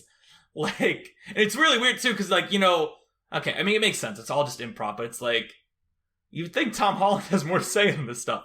Or actually, the actual worst part of it is there's like an 11-minute montage. I think there's 11 minutes of new footage periods. So there's like a 6-minute montage. So half of the new footage is just a montage of Peter at school dealing with people knowing his identity. And it's like, everyone went to see this movie for this added montage. And it literally just feels like a short film that would be on the Blu-ray. Where it's like, yeah, here you go. Here's how the school reacted to Peter being Spider-Man. But it's like, nope, we're going to pause the momentum of this movie so we can get to that 3-hour runtime.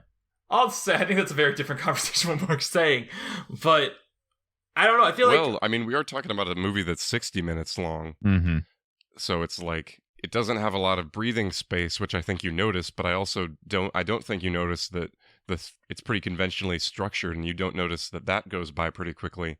It's just something that I've been thinking about a lot. I have a thing against like 2.5-hour movies. it also does, it has to introduce 3 new characters to the mythos of Buzz. A lot, technically 4 if you think about it, with Warp Dark Matter also being thrown in as someone you have to introduce. Who would have thought he's the bad guy? That didn't blow my mind as a kid. I was like, what? How? I will say, yeah, watching it as an adult, I was like, wow, you like immediately know. I don't know. Like he like gives a glare. That.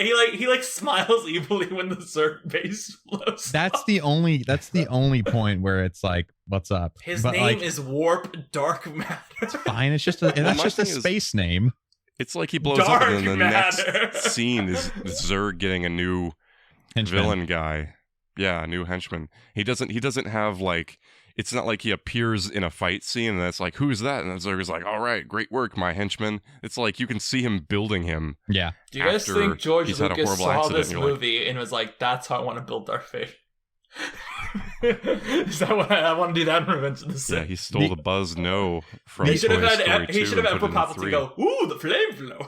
The only reason why it doesn't make, like, it really doesn't, the warp stuff doesn't work. I say the only reason. There's probably a billion good reasons you could come up with, but like if he's been on Zerg's payroll the entire time or stuff, he could have easily gotten Buzz killed at that base explosion.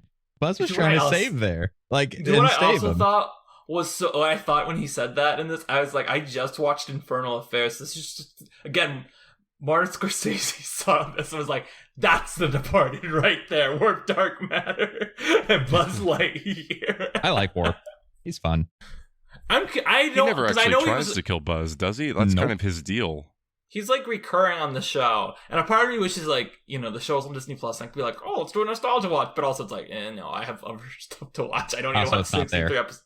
No, it's not. That's what I'm saying. I wish it was on, because Disney wants to erase this film's existence, so that way the Lightyear and the show's existence, so the Lightyear movie seems more novel. I heard, and we will cover this in 3 years, because technically the documentary is a Pixar-related film that was released on Disney Plus, but in the documentary about the making of Lightyear, they don't even mention this show exists. Or movie exists. It's not even brought up, which is crazy, because the show has an old Buzz plotline. Yeah, it does, and an evil Buzz plotline. Also, I will say, the intro to this movie, that is Woody and Buzz and all of them, is directed by the guy who directed Lightyear. Really? Went on to direct Lightyear. Yeah. He was alive? He's been in Pixar for a while. He actually directed the WALL-E short, Bernie, about Bernie Sanders. No, about the robot Bernie. But yeah, he directed that. And might I say, we've given a lot of attention to Jim Hanks on this podcast before, and a lot of attention to Wallace Shawn, but can we give a shout out to Andrew Stanton's bizarrely pitch perfect impression of John Ratzenberger? It's pretty spot on. I was like, whoa, that's not John Ratzenberger. They use archive audio of John Ratzenberger. No, it's Andrew Stanton. And like, whoa, okay. Yeah, it's also, I remember as a kid actually thinking it was really weird that Jesse didn't talk in this intro. I remember being like, why isn't Jesse saying anything? But it's because Joan Cusack, of course, does not want to appear for this. Wallace Shawn being the only person to show up. Oh, and Arlie Ermy. The only two people to show up really checks out. Besides, of course, starring Tim Allen. Well, Sean's got to do that work, man. I really can't wait. If we don't know if we're going to do this or not, but if we ever cover the Kingdom Hearts video game levels with Wallace Shawn and John Ratzenberger going, Sora, come on. I can't wait. If we ever do that. I thought you wanted to get Wallace Shawn. I'm like, he's alive and nearby. We should have I am like 80% positive I passed him one time in Central Park. Did you go? No fooling. Did you go? Hey, Joker, right? Right. That's an in-joke about someone who ran into Zazie Beetz on a subway that I was taking, and they just said that to her, and she was like, "Yeah," and they were like, "You were great," and it was a pretty polite fan interaction, but just a very fun way to like greet someone. It is so funny to me to call her out for that and not Deadpool 2 if she's doing mainstream superhero stuff because she does nothing in Joker. Yeah. But we're talking about Buzz. What we're talking about the Buzz Lightyear documentary venturing against current Team Allen. I think I don't know. We're talking about structure a little bit right now. What's something you can say about that? It's a pretty you got that intro space mission scene, and then it's just introducing you to the rest of the cast, and then it's straight to the finale. It really is super tight. I want to shout out again, like so much of this movie is like ingrained in my memory. And you already did it for our intro music, but like the theme song for Buzz is like that's more in my mind. I can hum that way more, and we complimented it in our Toy Story 2 episode, but I can hum that way more than Randy Newman's theme for Buzz.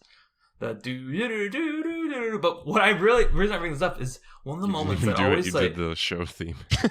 What? You did the didn't show even theme. do the Randy Newman theme. You did the show theme. That's my point. Anyway. Yeah. What I want to point out is that one of the moments that just I feel like. It hasn't happened recently, but I feel like throughout my like childhood and life, it would just randomly pop in my head, which is the level 10. Blah, blah, blah. And Buzz like giving a weird face. It's just I train on level 9. I wrote half of them. I know the protocols. I feel like that wasn't like something too recently. Someone talk about something. I'm gonna add we gotta talk about more about Lightyear. I'm sorry, we gotta get into Lightyear 2022 at some point. Let's like have a full segment where it's just like we'll kind of for 10 minutes. We're not gonna go into it too much, but yeah. Well, who's everyone's favorite of the new Rangers of Team Lightyear? Good question. Excellent. That is a good question. I think I think it's definitely Mira. It would not have been that when I was an like jerk child. Mm-hmm. I don't know. I probably would have like been into Warp as a child, but now I'm much more into Mira. I like Mira. Like I liked her in the TV show too. I don't think I had the weird kidism of like not liking the girls or whatever. But I thought I would hate XR now. I was like going into this, I'm probably going to think XR is extremely unfunny. I like XR a lot. He has the jadedness that I carry with me on a day-to-day basis. Yeah. So this is the part where I say Mira would be my favorite character now. Sure. I feel like as a kid, I feel bad. None of us are talking about Booster. Booster's very boring in this movie. I think, Booster is such a foil to Buzz. He doesn't really have a lot of his own thing going on. He's a foil to XR, too. But, yeah, well, scene by scene. I just mean, like, Booster is just, like, he just likes Buzz. That's really all there is to it. He's the big guy. I think XR sucks. So I think XR reminds me of when I returned, Treasure Planet. Great. Well, my little brother liked it more than me, but still liked it as a kid. I still liked it as a kid. Then I revisited it like in college, and I used to think, the robot's the best character in Treasure Planet. Then you rewatch, you're like, oh man, this robot ruined this entire thing. And that's not as bad with XR, but it is kind of how I feel about XR. Nah, like I think he's still like an appropriate level of fun. Yeah, he's the character. It feels like one of those characters where it's like it's winking to the adults watching. If it was a character that existed in like a 2022 version of that movie, he'd be insufferable because he would be that kind of adult character. And he's still existing in like the voiced by Taika Waititi. Yeah, exactly.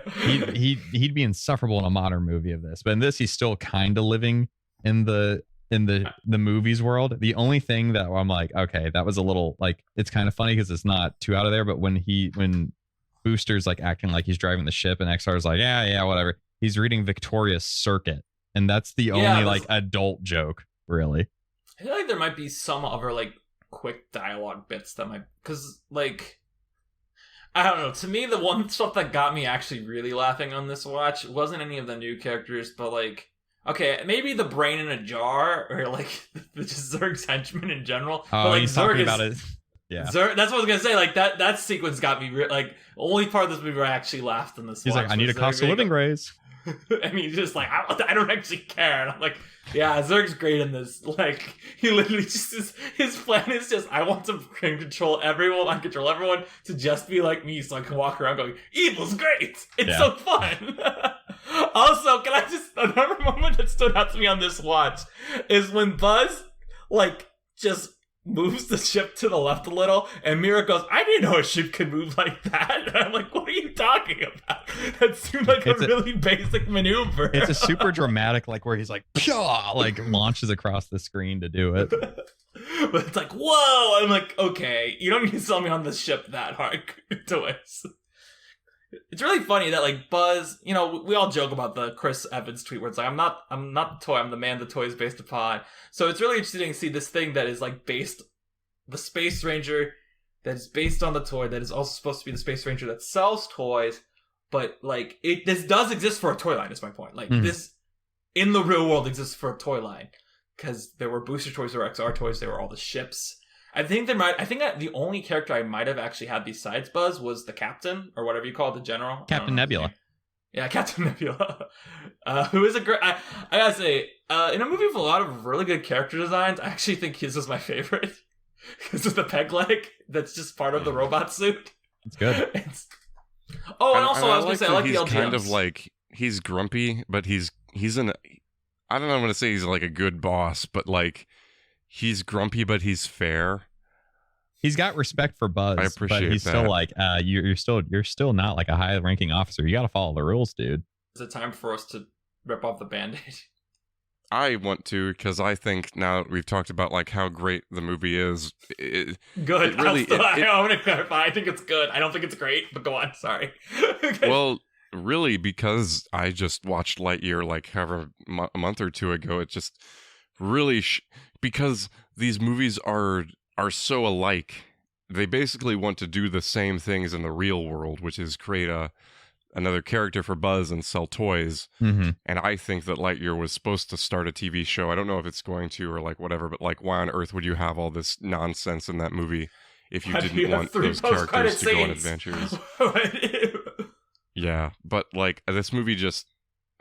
I sound like such a YouTuber right now, but this movie shows you how to do everything right.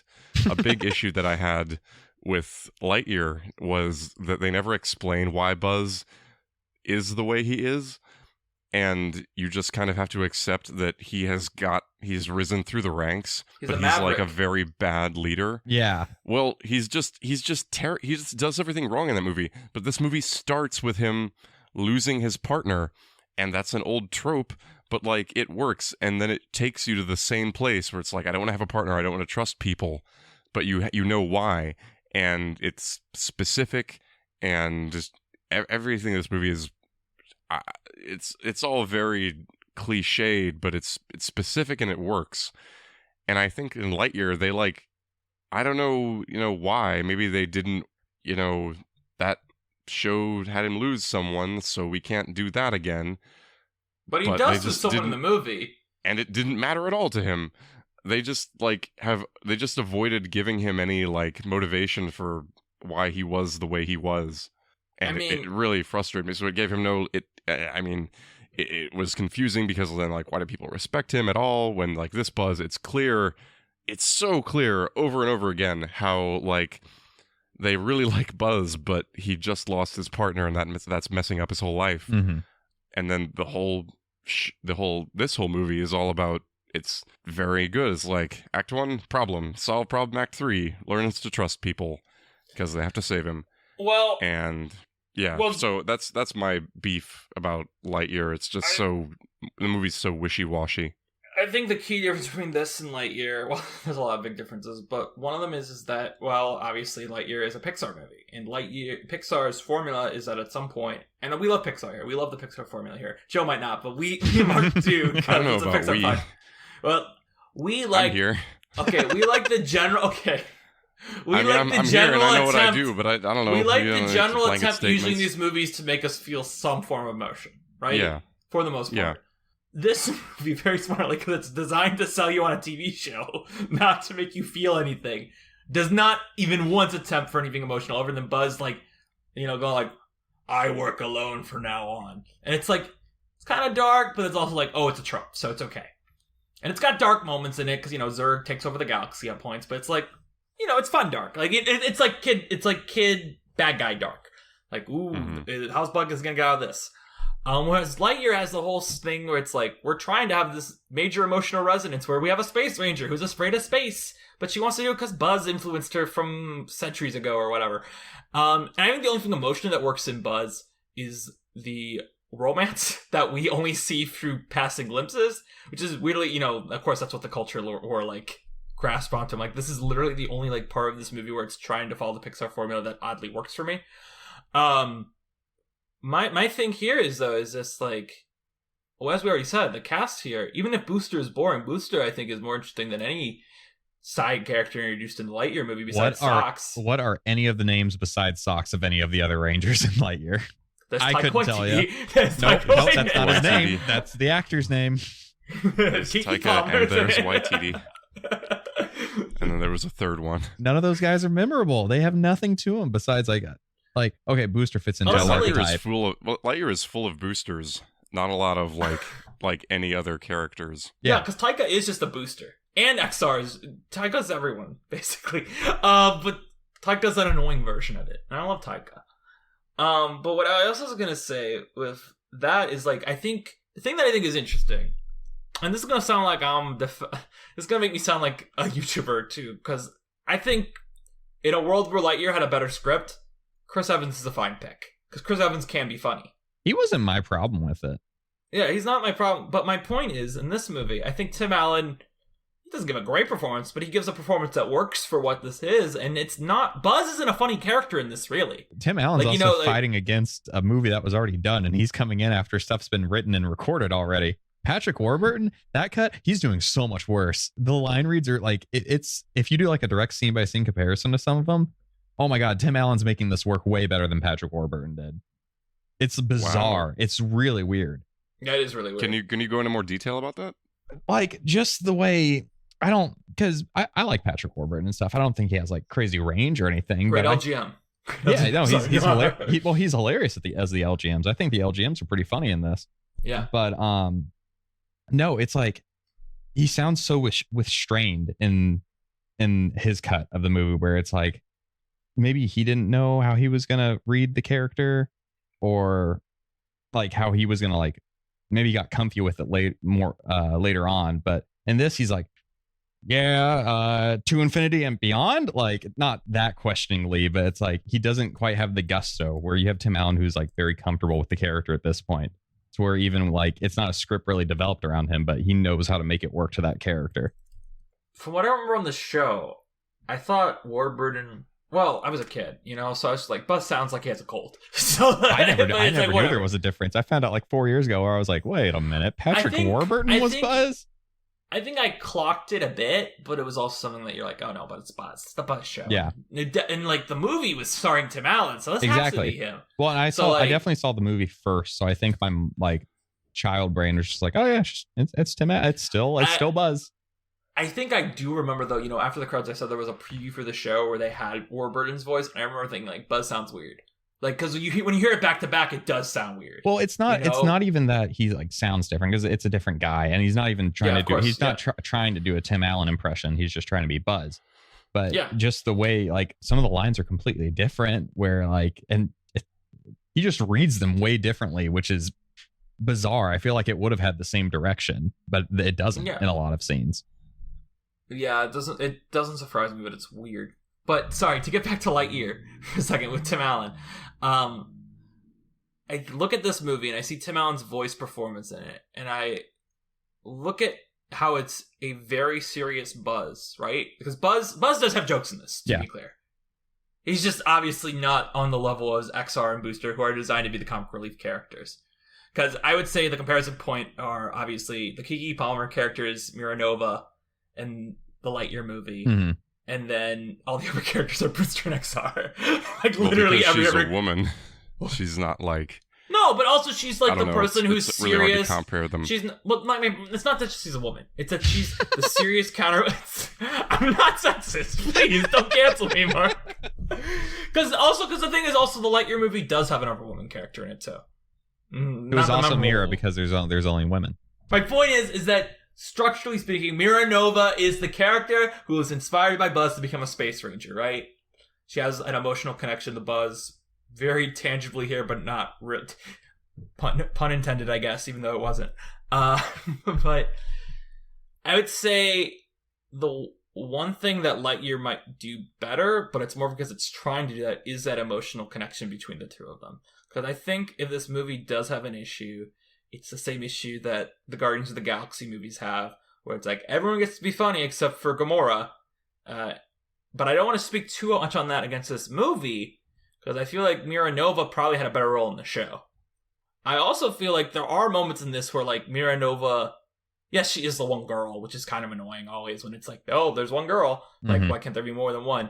But, like, she still has, like, some funny lines in there. She still, like, quips back at XR. Like, she's not a blank slate. And also, like, let's be real, like, Nicole Sullivan is, like, an iconic voice actress who should be talked about way more along the lines of, like, you know, Great Eliza, Tara Strong. Like, Nicole Sullivan is up there with them, in my opinion. Because she obviously went on to voice Shigo, and then she has so many other great credits. But, like, she's really good. Always. But anyway, yeah, that's my thing. Is I guess I kind of lost the plot of my Lightyear point. But it's like, the characters here are better. There are more funny jokes, despite it being a hour shorter film, probably. And it still feels like a serious space adventure. That was the issue of Lightyear, is that it wasn't, and it's really funny. We were me and Margaret talking about this, like, objectively, as if Lightyear was a bad movie. I don't think we ever asked Joe's take on Lightyear 2022, but we're like, have you seen Lightyear 2022, Joe? I have. I did not have a good time with it. Okay, good. I was very bored. But it is really boring. But I'm bored with every Pixar movie I see. So, like, it's not really any different. Wait, I actually remember the point I was going to make till I went down the rabbit hole of Tim Allen. Because that was the rabbit hole I went down. Is that in the Buzz Lightyear Star Command, The Adventure Begins, starring Tim Allen, all the jokes are integrated in the scene well. The movie doesn't stop for jokes. It's just like, oh, XR has a line here, Booster has a line here. You know, stuff like, or Buzz makes a quip in the middle of a scene. And then one scene I really remember in Lightyear that was like, what even is this? It's a scene where the characters sit down to have some drama and some jokes, and the joke of the scene is that they're eating sandwiches that are made out of ham on the outside. And it's like, what even is this? Like, yeah, and it takes a huge, like, they take a whole, like, 3 minutes to address the joke. Did Angus MacLane just think this is really funny? And then also, the last other comparison I'll make is that, like, Zurg in this is so camp and great. Mm-hmm. And then it's like, what we're going to do with this character that is clearly camp. Also, if Pixar wants to ignore that, that's fine by me. In Toy Story 2, Zurg is also very clearly huge campy.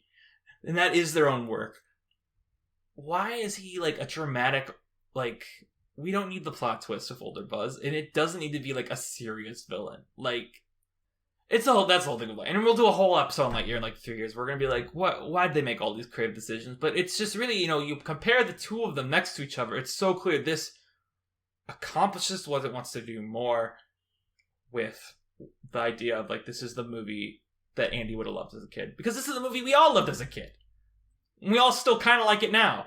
And, like, we are Andy's demographic. We are Midwestern white boys. We are Andy's demographic. So if we like this, and it was one of our favorite movies as a kid, it would make sense it would be Andy's. And then, you know, Lightyear's like, I don't even know who this is for. Joe, do you have anything else you want to say about Lightyear 2022? Because, again, we ranted about it a lot. That's right. We asked you and then we ignored it. It's a forgettable movie. Like, that's all there is to say about it. Remember the ham? It's, I mean, yeah, but only because you reminded me about it. If you had asked me before this, like, anything I remembered, I'd be like, I remember Socks. I liked Socks. Socks was good. Socks is better than XR, sorry. Like, that's the one thing that movie has over this. I wasn't excited for it, so how can I be let down? That's fair. Like, I just forgot about it. For Lightyear. But I forget about every other Pixar movie, so it's really no different in that sense. All right, so but how does it contribute to my perception of Pixar? It does horribly because they have this wonderful thing, and then they got rid of it. So I'm like, I'm with you, Joe. I'm like, what? Like, I don't know, man. It's not even like with the Star Wars extended universe that they chopped off, which I really liked, but it seems like they really had something that was like the same thing. Yeah. But you can watch the Clone Wars, the Genndy Tartakovsky Clone Wars on Disney Plus. So they're not burying that at least. So like, you know what I mean? Clone Wars like, is canon. The Clone Wars, not the Clone Wars. Yeah, Star Wars Clone Wars. My God. The Genndy Tartakovsky. Have you not watched that? You it does not have it's a really the. Good. No, I own DVDs of the original Genndy Tartakovsky's shows. But yeah, I love those. But I didn't. That's so. They're sad. not canon anymore. I mean, they were never really canon because General Grievous is so. Well, they're never really canon, but like I don't know. Well, time passes. Yeah, it's like I was talking to a kid at work. About this podcast, how we were like, because I actually talk about this podcast at work sometimes because, you know, the kids have seen the movies. Getting a new market so that they can download it. Yeah, that's definitely. good because the Julius episode just came out. It's like marked explicit. It's not just one can Spotify. That was a good joke, Mark. Gotta get the kids about Julius. No, but I was like, "What'd you?" To one of the kids I know, I'm like, "Yo, what'd you think of the new Buzz Lightyear movie?" And she's like, "It was so boring. I didn't like it." I'm like, "Yeah, well, I watched the good one when I was a kid. It had aliens in it." She's like, "Yeah, well, there were no aliens in the new one." I'm like, "I know. What the heck?" But she's like, "Yeah, there was an alien, and there's a girl who can like have ghost powers, and there's a robot that's just as funny as socks." She's like, "Whoa, I want to watch this. It's on Disney Plus." I was like, "Nope. Maybe it's at the library. If you can find it at the library, they might have it on DVD." But no, otherwise you gotta like scour parts of it on YouTube because there's that VHS they're loading into the TV at the beginning of the movie. I had that. Probably still exists at my parents' house somewhere. I spent $25 on that of my own money. It was the first thing I owned. Still a big deal. Because I was 5 at the time. Yeah, I was not making money at 5. Nor did I have an allowance. $2 allowance weekly. Wow, that's a big allowance for a 5-year-old. Yeah, but then they never upped it up until I was 15, and then they stopped giving it. It was just like, okay. Well, in fact, you're not even like out of grade school until you only get into high school at 15. Yeah. I do have one other story about me as a child with this, which I wanted to bring up, which is that I remember a very traumatic event, which is the summer our TV broke. It was a tube TV and it broke. And every Saturday morning I'd get up early and watch Buzz Lightyear Star Command. Period, because it did not start somehow, and it was not the adventure beginning. But the summer our TV broke, when it came back, and I watched ABC Kids, or I guess it was one Saturday morning at that point still. It was, and the thing is, the show, I can't find a concrete date of when they stopped re-airing reruns, but you know, on Wikipedia it says it ran from 2000 to 2001. That just means that's when they aired the episodes. They re-ran it for a while. But it got taken off the block, I believe, because I looked up when this show came out. It looks like it came off the block in 2006. That sounds about right. Yeah. Because, I mean, so I would have been watching it, like, around that time. Because I was like, maybe I'm wrong and this is about Lilo and Stitch, but I know the Lilo and Stitch finale, Leroy and Stitch, which is a very funny title. Looking back on it, I was just like, I was hyped for man, that. they really just did not care. They're just like, we're going to call the last one Leroy and Stitch. But I know that aired like the same week, like, not the same week, but like the same month as the Avatar finale, which was 2008. Anyway, it was replaced with The Replacements, and I remember hating the show just because it took I like The Replacements. But it took Buzz off the air. That wasn't okay. It took Buzz's slot. And this goes back to the Arthur Marathon I talked about many episodes ago, where there was the episode about DW getting sad that Mary Moo Cow was being taken off the air. Oh, yeah, That's how I I felt. Yeah, it was really weird to watch it during the marathon celebrating Arthur going off the air. Very eerie. But, yeah. The Replacements replaced Buzz Lightyear Star Command, and it ruined my childhood because I never got to say goodbye. Granted, I wouldn't have got to say goodbye because when they changed the scheduling block, it's not like they give you a warning in advance. No. I remember when Saturday cartoons just went off the air in general. It just one weekend our DVR didn't record it. That's sad. Yeah. Although I think didn't is it Kids WB? I think Kids WB lasted a bit longer than the other ones did. Yeah, no, that was like the last one because it went from Kids WB to CW4 Kids to Toonzai to Vortex. Vortex was the last iteration. Yeah. Is it really all gone now? Yeah, they don't do it anymore. It got there's no Saturday morning like blocks anymore. Wow. They're on like public TV at least. Can I bring up one other thing, which is so recently I looked up, I don't remember why I looked it up, and was it for this about the Emperor's New School? Great show. Which is, yeah, well, there's an entire section of Wikipedia about, like, that's 4 paragraphs long about massive parent complaints about the show. And I actually remember my parents being extremely, like, they tried to ban me from watching that show, because I once recorded an episode when we went to the movies on Saturday morning. And the episode was, let me see if I can find the episode. It's about Cusco, and I should have wrote it on that paper I told you I wrote about with trans narratives in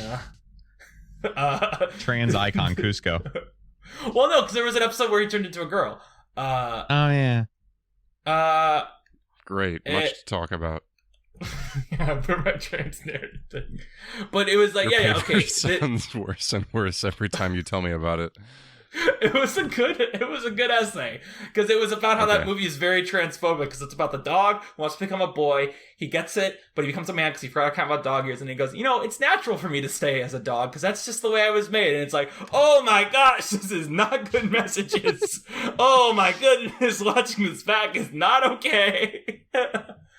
But anyway, this is an episode where Cusco and Kronk turn to girls and sneak into the girls' locker room.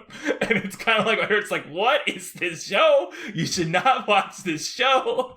And like, if what I'm remembering is correct, and they did in fact sneak into the girls' locker room, I think my parents do have a point there, that it is kind of weird that if that joke was there, that it existed at that time for children to be like, oh yeah, that sounds cool. That's just classic kid hijinks, really, like in that era of shows. Boys will be boys. Yeah, I mean, that was in every show. In that era, maybe that was what was on television, but I don't know if that's like classic hijinks. Well, I mean of that era, like it's that's not like out of the norm for like a joke of that era. I gotta say, some of the plots of this show are really good. Like, Yzma turns Kronk into a lava, so he'll eat. This is not about Emperor's New School. Speaking of locker rooms, I only know it from the poster. But like every old kids movie is like compared to Porky's, and I've never seen that movie. What's Porky's? I don't know. It's just if you read any like everything like John Hughes onward is like somehow a reference to this movie Porky's, and I don't know what it's about except the poster has like some kid looking at a girl in a locker room. It's Porky's. I don't know. Every time, even this is like everything. Even Emperor's New Groove is a reference to Porky's. It all starts from They turn Porky's. them into pigs, and I just do the Porky's. They just do the Porky's thing. You'd think so. It was directed by the guy who did Black Christmas, which is a fantastic film. And A Christmas Story. Not the new one, right? Yeah, the old one, right? No. Okay. The old. He's an older dude. Okay. All right. Let's. Are we gonna final thought this, or do we have anything else to say about it? Lightyear bad, Buzz Lightyear Star Command good. Well, I will say, yes. At the end of this movie where he's like, my team is now called, when they do the New Hope thing, and the Chewbacca analog actually gets a medal, because I do think Booster is the Chewbacca of this group rather easily. Because he does not do much other than fly the ship. Hey, he sits on warp. He clears the heavy traffic area. Mm-hmm. He's the only one who knows how to incapacitate the Star Command people because of his broom. Anyway, at the end, Buzz goes, Team Lightyear. And it's like, great, we all just named it after Buzz. They're all just taking Buzz's last name. That's how this goes. Team Lightyear Nova Mirror XR does not have as good of a name. I think Team Nova is easily the coolest option they have there. Team Booster. Especially considering she's the princess Team of Booster. Tangia. That's Buzz Lightyear? We done? Is that Buzz? Sure is. That's it. Yeah. All right. Brain in a jar. All right. Well, what would you give? But now, Joe, have you listened? You said you listened to a couple of ours. Have you listened to any of our movie episodes yet? No, it was just the shorts at the beginning. So, All okay. right, Joe. So we like to give movies a grade, but we don't like to use the normal star system or the number Just like- system or really the way whatever. the way I put it is, we just like to give a movie something.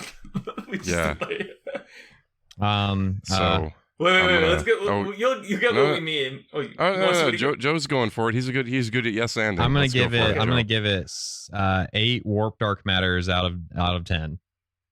Hell yeah. Okay. I'm going to give it Nick Carter and AJ McLean from the Backstreet Boys. All right. And also Howie Duro's last name, or Duro. I don't know. His last name as well. I'm going to give it. Okay. I was going to look up the name of the episode, but I don't know. But the only episode of Buzz Lightyear Star Command I remember is the one where Buzz's head starts growing to the size of a planet. And I'm going to give it a bust of the giant, like the swollen Buzz head from like a bust made of his character design. At whatever point in the episode, he has the most swole head possible. Would you Buzz like with to the give the swole film head. another gift, Joe? Another one. Yeah. Like more of a weird gift, like we did. If you'd like to. I'll give it 1 evil goatee. Good. All right. Voiced by so what are we Batman. doing next time? Well, next next time, time, Danny? as I alluded to earlier, we will be talking about. Wait. Well, you know what? I'll do it anyway. You usually ask the guests to plug themselves before I do this. That's why I'm thrown off. What? You usually ask the guests to plug you're themselves right. first. I'm sorry, Joe. What's you got anything to plug? How can people find you? I plugged Contact all my you stuff by- at the beginning. You can, if you want me to edit your stuff or do anything audio related, I'm at Joe Shredder. It's my last name, but with D's instead of M's. On Instagram. Badass. JoeSchredder. Hit me up there because I don't use anything else. And Nice. there's a bunch of podcasts I said at the beginning too. Cool. Joe, it was great to finally have you on one of my podcasts. Completing the circuit. Year and a half in the Yeah. making. Oh no, you don't understand this, Mark. We kept trying to book him for Wise. When we finally did, that's when we abruptly decided to end the show right before his episode that he was booked for. So it has been a long time coming. So it was good to have you on, Joe. Thanks for having me. I'm glad it So was what are we for doing next time? not Lightyear 2022. What are we doing next time? What are we doing Yeah. next time? Well, I kind of alluded to it earlier, but Pete Docter, the first director to ever make a movie at Pixar that wasn't John Lasseter, and Monsters Inc. And we have a very special guest, Snub Club co-host of mine, Sarah Knopf. So, next All week, right. Monsters Inc. Get your doors Monsters, ready. Inc. Looking for the Ocean is produced by Mark Young and Danny Vincent. Our original artwork was done by Sarah Knopf, and each episode is edited by me. If you'd like to be notified about new episodes, you can find us on Facebook at Looking for the Ocean: A Pixar Journey, on Twitter at Pixar Journey, on Instagram at Looking for the Ocean Pod, and on our website, lookingfortheoceanpixar.podbean.com. If you want to know what I'm up to, or find me on social media, you can head over to markyoungperformer.com. And if you'd like to see all my takes on all the movies, you can find me on Letterboxd at Blankmans. If you'd like to hear me on another podcast, I also have The Snub Club, a podcast about film history. We'll see you next time. See you next time.